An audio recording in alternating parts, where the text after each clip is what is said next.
بسم اللہ الرحمن الرحیم۔ محترم ناظرین، السلام علیکم۔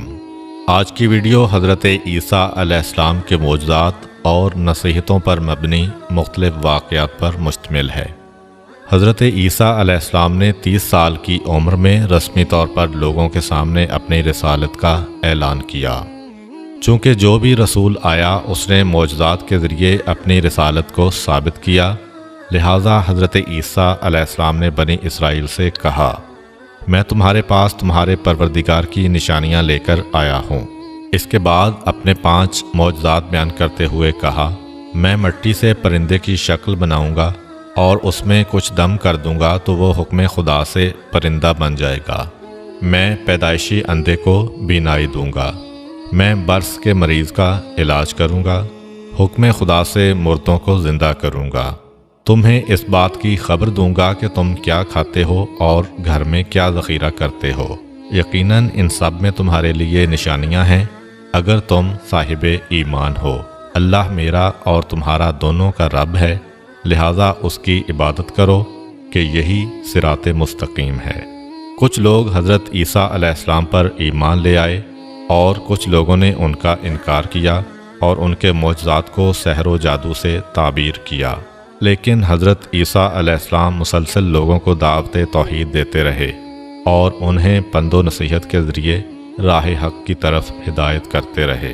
ایک دن وہ اپنے 12 خاص دوستوں، جن کو حواری کہا جاتا تھا، کہ ہمراہ سرزمین اردن سے بیت المقدس کی جانب روانہ ہوئے۔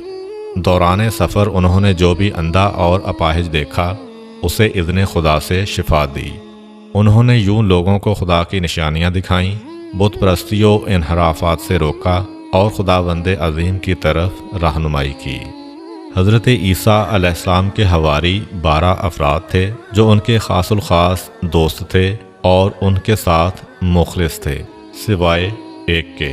ان حواریوں کے نام یہ تھے: پطرس، اندریاس، یعقوب، یوحنا، فیلوپس، برتلولما، توما، متی، یعقوب بن حلفہ، شمعون، یہودا جو کہ یعقوب کے بھائی تھے، اور یہودا اسخریوتی۔ اس آخری حواری یہودا اسخریوتی نے حضرت عیسیٰ علیہ السلام کے ساتھ خیانت کی تھی۔ اس منافق شخص نے یہودیوں کو حضرت عیسیٰ علیہ السلام کا پتہ بتایا تھا، جس کے بعد وہ حضرت عیسیٰ علیہ السلام کو پکڑ کر لے گئے تھے اور ان کو سولی پر لٹکا دیا تھا۔ لیکن اللہ تعالیٰ نے انہیں زندہ آسمان پر اٹھا لیا تھا، جہاں وہ اب تک زندہ ہیں۔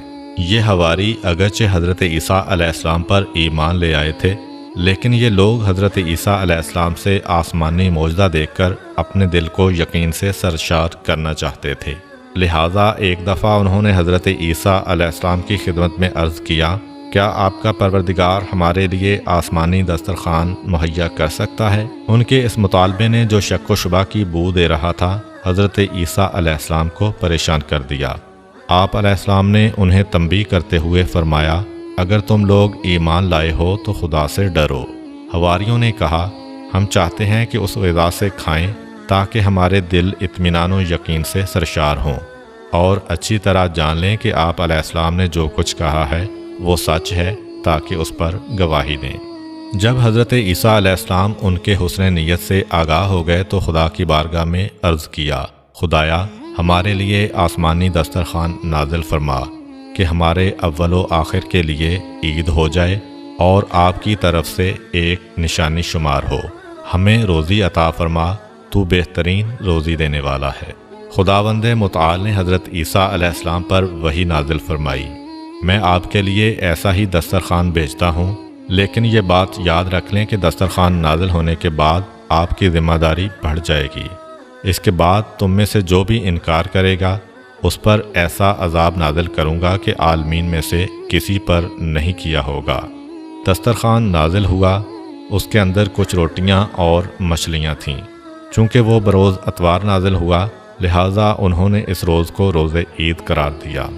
حضرت مسیح علیہ السلام کی ایک دعا میں بھی ہے کہ یہ دسترخوان ہمارے لیے عید کا موجب ہو، یعنی ہمیں ہمارے وجدان اور فطرت کی طرف پلٹائے کہ جو توحید اور ایمان کی اساس پر ہے۔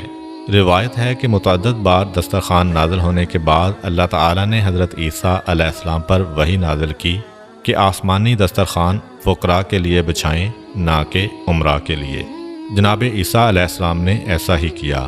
جب ایسا ہوا تو مالدار لوگ شک و تردید میں پڑ گئے اور دوسرے لوگ بھی اس دسترخوان کے موجودہ ہونے کے بارے میں شک کرنے لگے۔ خداوند متعال نے اسی وجہ سے ان میں سے 333 مردوں کو سور کی شکل میں مسخ کر دیا، جو الٹی سیدھی حرکتیں کرتے اور گندگی وغیرہ کھاتے۔ ان لوگوں کے رشتہ دار گریہ ازاری کرتے ہوئے حضرت عیسیٰ علیہ السلام کے پاس فریاد لے کر آئے، لیکن 3 روز بعد وہ سب کے سب ہلاک ہو گئے۔ حضرت عیسیٰ علیہ السلام کا تبلیغ دین کے لیے ایک اہم ترین کام سیر و سیاحت تھا۔ آپ علیہ السلام کا ایک دوست تھا جس کا قد چھوٹا تھا۔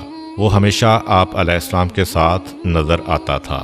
ایک سفر میں وہ حضرت عیسیٰ علیہ السلام کے ہمراہ سفر پر روانہ ہوا۔ دونوں چلتے چلتے ایک دریا کے کنارے پہنچے۔ حضرت عیسیٰ علیہ السلام نے یقین خالص سے کہا بسم اللہ، پھر پانی پر چلنا شروع کر دیا۔ اس چھوٹے قد کے شخص نے جب حضرت عیسیٰ علیہ السلام کو پانی پر چلتے دیکھا تو اس نے بھی یقین خالص سے بسم اللہ کہا اور پانی پر چلنا شروع کر دیا۔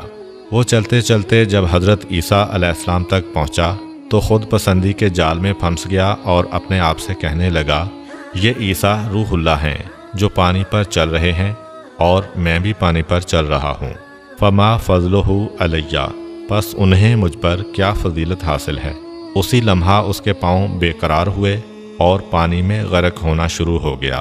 اس نے فریاد بلند کی، اے روح اللہ، میرا ہاتھ تھام لیں اور مجھے غرق ہونے سے بچا لیں۔ حضرت عیسیٰ علیہ السلام نے اس کا ہاتھ پکڑا، اسے باہر نکالا اور فرمایا، اے دوست، تم نے کیا کہا ہے کہ پانی میں ڈوبنے لگے تھے؟ پست قد دوست نے کہا، میں نے کہا تھا کہ روح اللہ بھی پانی پر چل رہے ہیں اور میں بھی پانی پر چل رہا ہوں، پس ہمارے درمیان کیا فرق ہے؟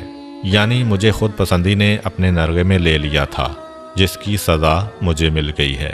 حضرت عیسیٰ علیہ السلام نے فرمایا، تم نے خود پسندی کی وجہ سے اپنے آپ کو اس مقام و مرتبہ پر سمجھا جو خدا نے تمہارے لیے قرار نہیں دیا تھا، لہذا تیرے اوپر خدا کا غضب نازل ہوا ہے۔ جو کچھ تم نے کہا ہے اب اس سے توبہ کرو۔ اس شخص نے توبہ کی، اس کے بعد اسے وہی مقام و مرتبہ مل گیا جس پر خدا نے اسے فائز کیا ہوا تھا۔ ایک دن حضرت عیسیٰ علیہ السلام اپنے حواریوں کے ہمراہ سیر و سیاحت کرتے ہوئے ایک گاؤں بلازدہ تک پہنچے۔ کیا دیکھتے ہیں کہ وہاں پر انسان، پرندے اور چرندے سب موت کی نیند سو رہے ہیں۔ حضرت عیسیٰ علیہ السلام نے اپنے ساتھیوں سے فرمایا، معلوم ہوتا ہے کہ یہ سب لوگ عذاب الہی کی وجہ سے موت کے گھاٹ اتر چکے ہیں، کیونکہ اگر وہ یکے بعد دیگرے مرتے تو ضرور ایک دوسرے کو سپرد خاک کرتے۔ حواریوں نے عرض کیا، اے روح خدا، اللہ کی بارگاہ میں درخواست کریں کہ وہ انہیں زندہ کرے تاکہ نازل ہونے والے اس عذاب کی وجہ بیان کریں جس کی زد میں یہ لوگ آئے، تاکہ ہم اس کام سے پرہیز کریں جس کی وجہ سے ان پر یہ عذاب نازل ہوا ہے۔ حضرت عیسیٰ علیہ السلام نے خدا کی بارگاہ میں ان کے زندہ ہونے کی درخواست کی۔ آسمان سے آواز آئی کہ انہیں آواز دیں۔ حضرت عیسیٰ علیہ السلام رات کے وقت ایک ٹیلے پر چڑھے اور فرمایا، اے اس گاؤں کے لوگوں۔ ان میں سے ایک شخص زندہ ہوا اور اس نے کہا، ہاں اے کلمہ خدا۔ آپ علیہ السلام نے فرمایا، تمہارے اوپر افسوس، تمہارا کیا کردار تھا کہ تم اس عذاب میں گرفتار ہوئے ہو؟ زندہ شدہ مردہ نے کہا، 4 چیزوں کی وجہ سے ہم پر عذاب الہی نازل ہوا ہے۔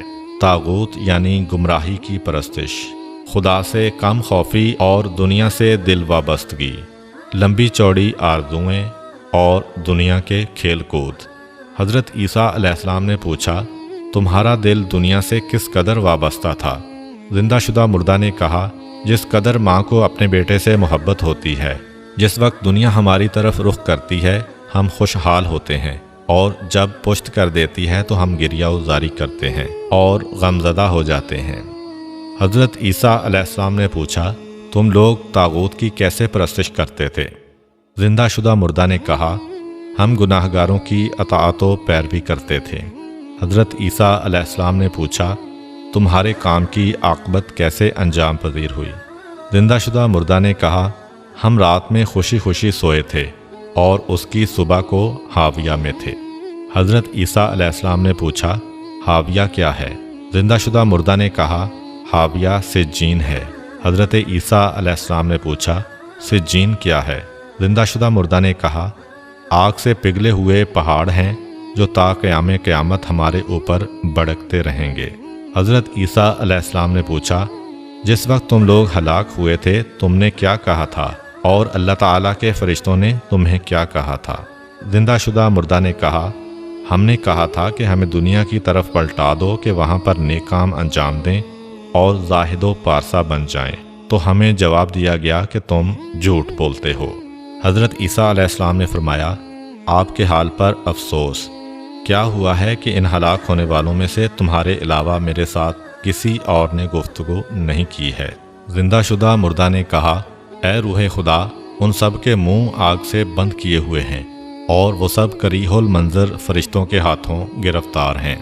میں دنیا میں ان لوگوں کے درمیان رہتا تھا لیکن ان سے نہیں تھا اور ان کی طرح گناہ نہیں کرتا تھا۔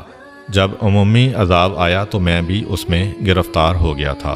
اس وقت بال کی مانند باریک تار سے دوزخ کی گھاٹی کے کنارے لٹکا ہوا ہوں۔ معلوم نہیں ہے کہ وہاں سے دوزخ میں گروں گا یا نجات پا جاؤں گا۔ شاید اس شخص کو عذاب امر بالمعروف اور نہی عن المنکر ترک کرنے کی خاطر ہوا ہوگا۔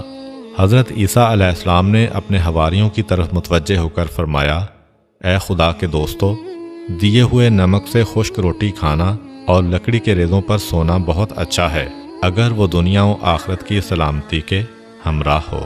بنی اسرائیل کے درمیان ایک ایسا خاندان آباد تھا کہ ان میں سے جو کوئی بھی 40 راتیں صبح تک مسلسل عبادت اور راز و نیاز میں گزارتا تو اس کی دعا قبول ہو جاتی۔ اسی خاندان کے ایک شخص نے 40 راتیں عبادت خدا اور راز و نیاز میں گزاریں۔ اس کے بعد دعا کی لیکن اس کی دعا قبول نہ ہوئی۔ وہ بہت پریشان ہوا۔ وہ حضرت عیسیٰ علیہ السلام کی خدمت اقدس میں حاضر ہوا، شکایت کی اور ان سے التماس کی کہ اس کے لیے دعا کریں۔ حضرت عیسیٰ علیہ السلام نے وضو کیا اور 2 رکعت نماز بجا لائے۔ اس کے بعد اس پریشان حال بندے کے لیے دعا کی۔ اسی وقت ان پر خدا نے یوں وحی نازل فرمائی اے عیسیٰ، میرا یہ بندہ صحیح راستے پر گامزن ہو کر دعا نہیں کر رہا ہے۔ وہ مجھے تو پکارتا ہے لیکن اس کے دل میں تیری پیغمبری کے بارے میں شک ہے۔ اس وجہ سے اگر وہ اس قدر دعا کرے کہ اس کی گردن کٹ جائے اور اس کی انگلیوں کی پوریں ختم ہو جائیں تو میں تب بھی اس کی دعا قبول نہیں کروں گا۔ حضرت عیسیٰ علیہ السلام نے یہ سارا ماجرا اس شخص سے بیان کیا۔ اس نے عرض کیا اے روح خدا، حقیقت وہی ہے جو آپ علیہ السلام نے بیان کی ہے کہ میں آپ علیہ السلام کی پیغمبری کے بارے میں مشکوک تھا۔ اب خدا کی بارگاہ میں میرے لیے دعا کریں کہ یہ شک برطرف ہو۔ حضرت عیسیٰ علیہ السلام نے دعا کی۔ اسے حضرت عیسیٰ علیہ السلام کی نبوت و رہبری کا یقین ہوا۔ اس کے بعد اس کی توبہ قبول ہوئی اور اپنے خاندان کے دوسرے افراد کی طرح 40 رات عبادت و راز و نیاز کے بعد اس کی دعا بھی قبول ہوئی۔ ایک دن کسی شخص نے حضرت امام جعفر صادق علیہ السلام سے پوچھا کیا حضرت عیسیٰ علیہ السلام نے کسی ایسے شخص کو زندہ کیا ہے جس نے زندہ ہونے کے بعد کچھ عرصہ زندگی گزاری ہو، دنیا کی نعمتوں سے استفادہ کیا ہو اور صاحب اولاد ہوا ہو؟ حضرت امام جعفر صادق علیہ السلام نے فرمایا حضرت عیسیٰ علیہ السلام کے ایک دینی بھائی اور مخلص دوست تھے۔ حضرت عیسیٰ علیہ السلام جب بھی اس کے گھر کے قریب سے گزرتے اس کے گھر میں جاتے اور اس کی احوال پرسی کرتے۔ ایک دفعہ آپ علیہ السلام ایک مدت کے لیے سفر پر چلے گئے۔ جب واپس پلٹے تو انہیں اپنا دینی بھائی یاد آیا۔ اس سے ملنے اس کے گھر گئے تاکہ احوال پرسی کریں۔ اس شخص کی ماں گھر سے باہر آئی۔ حضرت عیسیٰ علیہ السلام نے پوچھا کہ میرا دوست کہاں ہے؟ ماں نے کہا اے پیغمبر خدا، میرا بیٹا دنیا سے چل بسا ہے۔ حضرت عیسیٰ علیہ السلام نے اس شخص کی والدہ سے پوچھا کیا آپ پسند کرتی ہیں کہ اپنے بیٹے کو زندہ دیکھیں؟ ماں نے عرض کیا ہاں۔ حضرت عیسیٰ علیہ السلام نے فرمایا میں کل آپ کے پاس آؤں گا اور آپ کے بیٹے کو اذن خدا سے زندہ کر دوں گا۔ جب کل ہوئی تو حضرت عیسیٰ علیہ السلام اپنے دوست کی والدہ کے پاس آئے اور فرمایا آئیں دونوں مل کر آپ کے بیٹے کی قبر پر چلتے ہیں۔ ماں حضرت عیسیٰ علیہ السلام کے ہمراہ اپنے بیٹے کی قبر پر آئی۔ حضرت عیسیٰ علیہ السلام نے قبر کے قریب کھڑے ہو کر دعا کی۔ قبر شک ہوئی۔ اس خاتون کا بیٹا زندہ ہو کر قبر سے باہر آیا۔ جب اس نے ماں کو اور ماں نے اسے دیکھا تو باہم گریہ وزاری کرنے لگے۔ حضرت عیسیٰ علیہ السلام کو ان ماں بیٹے پر رحم آیا۔ اپنے دوست سے پوچھا، کیا تم اپنی ماں کے ہمراہ دنیا پر رہنا چاہتے ہو؟ اس نے عرض کیا، یعنی غذا کھاؤں، روزی کماؤں اور ایک مدت تک زندہ رہوں؟ حضرت عیسیٰ علیہ السلام نے فرمایا، ہاں۔ کیا یہ چاہتے ہو کہ 20 سال کھانا کھاؤ، روزی کماؤ، شادی کرو اور صاحب اولاد بنو؟ اس نے عرض کیا، ہاں میں اس پر راضی ہوں۔ حضرت عیسیٰ علیہ السلام نے اس شخص کو اس کی ماں کے سپرد کیا۔ وہ 20 سال تک زندہ رہا۔ اس نے شادی کی اور صاحب اولاد بھی ہوا۔ امید کرتا ہوں کہ آپ کو آج کی ویڈیو اچھی لگی ہوگی۔ اگر آپ کو ہماری ویڈیو اچھی لگی ہے تو ویڈیو کو لائک کریں اور مزید اس طرح کی ویڈیوز دیکھنے کے لیے ہمارا چینل سبسکرائب کر لیں۔ ملتے ہیں نیکسٹ ویڈیو میں۔ اجازت دیجیے، اللہ حافظ۔